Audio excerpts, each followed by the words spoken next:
An eyeball covered by a red no sign spins into view. White text on a black background reads, Mason in the dark. A blind man's journey through the wacky world of reading, writing, and other silly bollocks. Brought to you from beyond the black screen. Cut to black. Hello everyone. Mason here. How you doing? After what feels like a century of contending with the chaotic cacophony of construction impeding my ability to record, it seems I finally have some peace. Of course, now that I've said that, someone's gonna slam a door or fire up a drill. Seriously, it's been near constant recently. It's felt a bit like the universe is conspiring against me. I think one of my elderly neighbours died and now her house is being renovated, which is very inconvenient for me. Even though I'm joking, I still feel a bit bad about that, so rest in peace, nameless elderly neighbour. There's also been a lot of stuff going on in my block of flats, so between that, the wind howling and the rain lashing against my window, it's just been impossible. Don't know if you can hear that, but that's a helicopter, and that's one of the problems because I literally live 10 minutes away from a hospital. Again, all those horrific accidents that require hospitalisations are very inconvenient for me. Anyway, what have I been up to? It was my birthday on the 17th. I'm now 30 years old. It's fine, I'm okay with it. It was a good day though. Lots of food, because I'm a greedy bastard on a day when I don't have an excuse.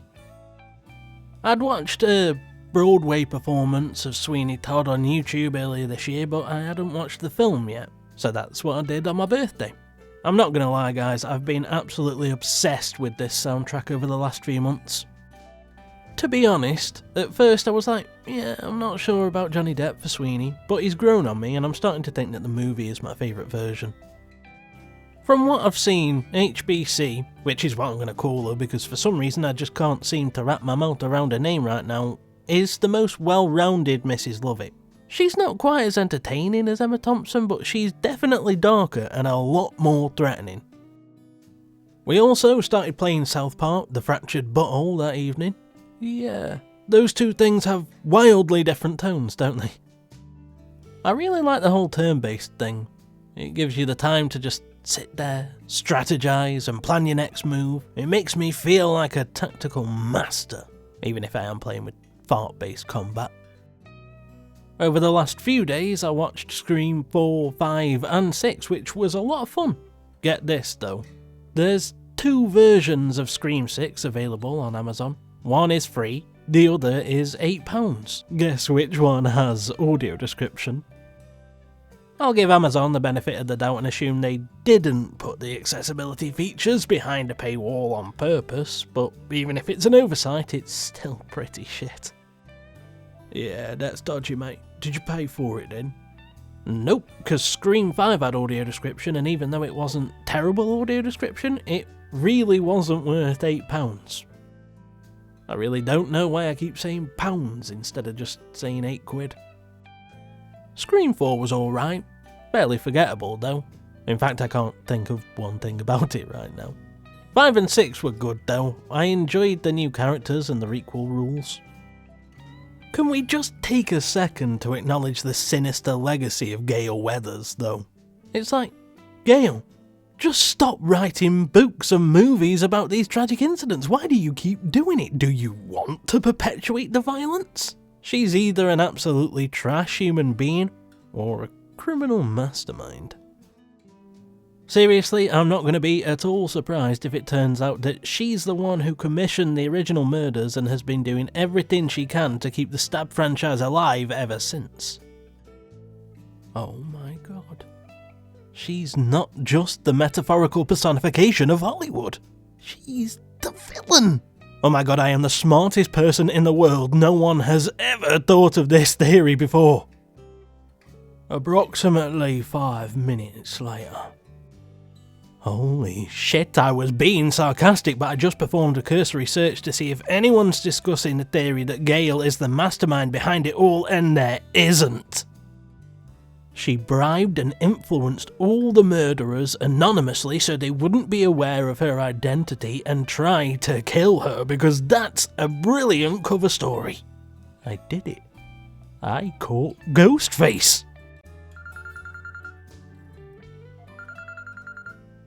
Yeah, like I'm gonna answer the phone now. Pivoting from a slasher to a romance, I listened to Skip to the End, written by Molly James and narrated by Kitty Kelly. This one's about a woman who's inherited her family's psychic powers. Whenever she kisses someone, she experiences a premonition of how their potential relationship would end. I thought that sounded like an interesting premise. A bit different, you know. The thing is, Skip to the End is an enjoyable, if not fairly average, romance. I like everything about this book, I just don't love it. I think it might be a me problem though. So, the protagonist goes to the wedding of one of her best friends. She has a lot of fun, gets pretty drunk and ends up kissing 3 different men, which sounds like a pretty good night to be honest. Basically, 3 kisses, 3 premonitions. 2 are trash, 1 is her happy ending. But oh no, she was too hammered to remember who she kissed. She narrows it down fairly quickly and spends the rest of the book trying to figure out which of the 3 suspects? No, let's go with candidates. Which of the 3 candidates was her happy ending? The thing is, the identity of Mr. Perfect is blatantly obvious, and there just wasn't anything about this plot that surprised me. On the other hand, it's a romance. Maybe it's not supposed to be mysterious. Maybe I should stop being a miserable bastard and just enjoy the ride. Yeah, probably. I think I just wanted this book to be something it wasn't, to be honest. The whole romantic premonitions gimmick is what drew me in, but it's only really there to be the inciting incident and doesn't actually affect the rest of the plot, which felt like wasted potential. Don't get me wrong, I didn't think this was a bad book, not even slightly. I actually think it was pretty decent and worth a read if you're a romance fan. It just wasn't what I wanted, mostly because I imagined a different version of the story in my head and I would have preferred that to this. Like, imagine if this was a kissing version of the Midnight Library.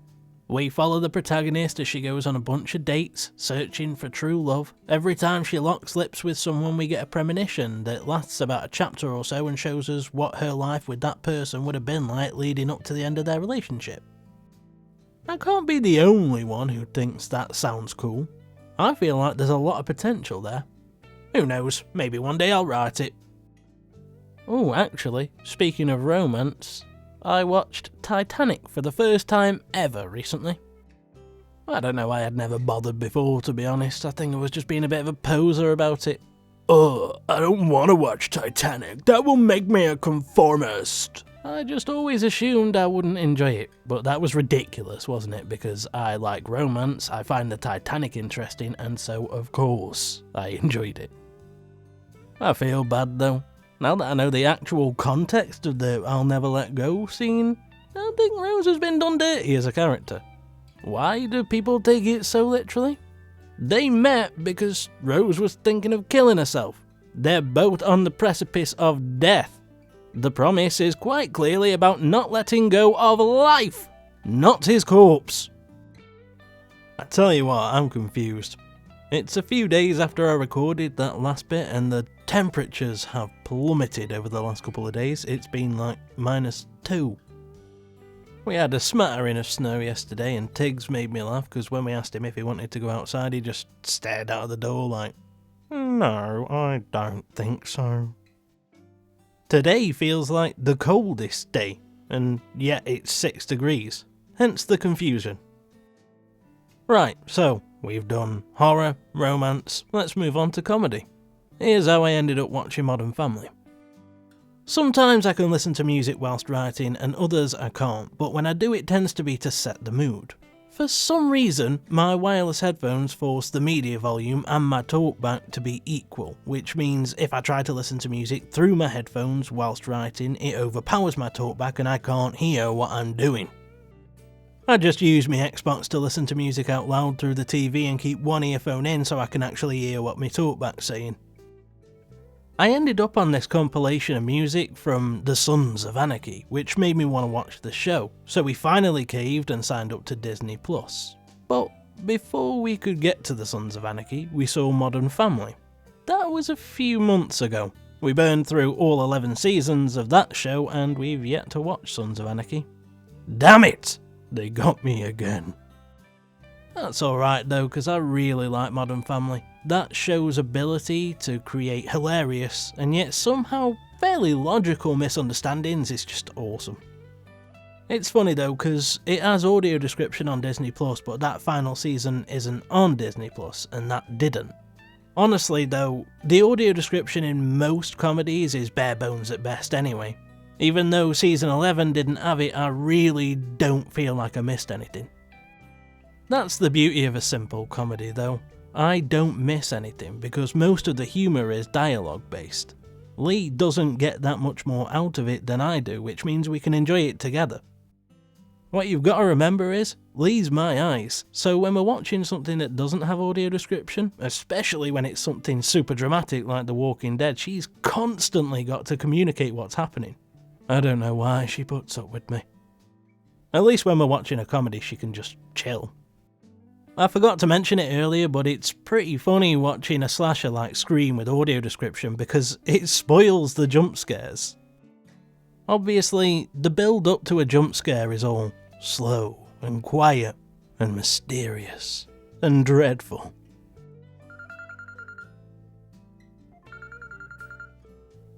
Yeah, still not answering the phone. Anyway, as I was saying, it's all slow and quiet. Audio description takes advantage of this by outlining what's about to happen, but sometimes it's really early. They'll describe Ghostface jumping out, stabbing one of the characters, the two of them tussling and then taking a tumble down the stairs before the killer gets the final blow. And it happens like 10, 20 seconds later. I tell you what though, it is useful for any piece of writing that's shown on screen, which, happens a lot now that social media is integrated into films. Audio description tends to read it out, although if it's a longer piece of text it will just cherry pick the important parts. I guess that's sort of convenient, but it bugs my inner completionist. I originally intended to record individual reviews for the Doctor Who 60th anniversary specials, but I think I'm just going to wait till the giggle's out and provide my thoughts on the whole thing. To be honest, this is such a short-lived period of the show that I'd prefer to just let it play out and then have a chat with you once I've processed my thoughts. So yeah, keep an eye out for that if you're interested. Have you enjoyed this video? If so, there's lots of relevant buttons, and if you don't press at least one of them, I'll unleash the terror of Gale Weathers upon you. If you've got thoughts to share or you fancy a chat, then you know where the comment section is, and all the links to my social media can be found in the description. Thanks ever so much for spending time with me today, guys. Until next time, take care. For now, I'm off, and you should have a good one. Good afternoon. The Blind Narrator speaking. What's your favourite scary movie? Fuck off. You sound nothing like Courtney Cox. I'm your boyfriend now, Nancy. That's the wrong franchise, dickhead. And it's Nancy, not Nancy, you poser. Forget you. Call me back when you're actually good at this. Don't you dare, I'll gut you, you blind bastard. Yeah, whatever. Bye.